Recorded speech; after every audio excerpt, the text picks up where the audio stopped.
Things that happened in my office. One day, I was I had just done a lecture, and one of my students that finished was graduating. So it was graduation day, and we were all dressed up in our robes. And one of my former students was in my culture class. Well, within that culture class, I told of a time when the buffalo, the sacred buffalo, the giant buffalo, was the keeper, watched over us. The Great Spirit designated him to watch over us. And so when we suffered when we suffered trouble and with the federal government, when he attempted to eradicate all the Ojibwe people, the buffalo sacrificed his foot so that he could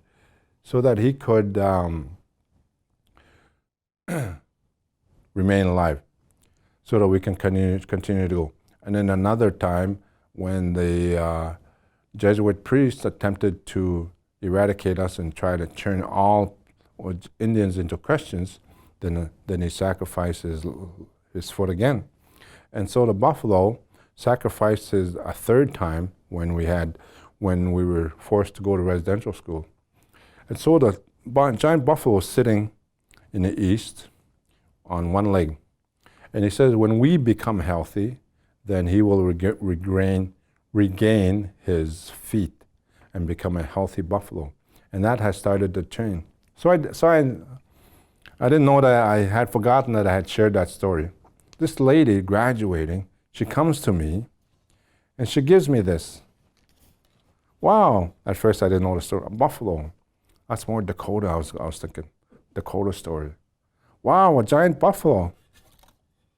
She says, you know, Dan, the story you told me, that you told about the giant buffalo sacrificing himself,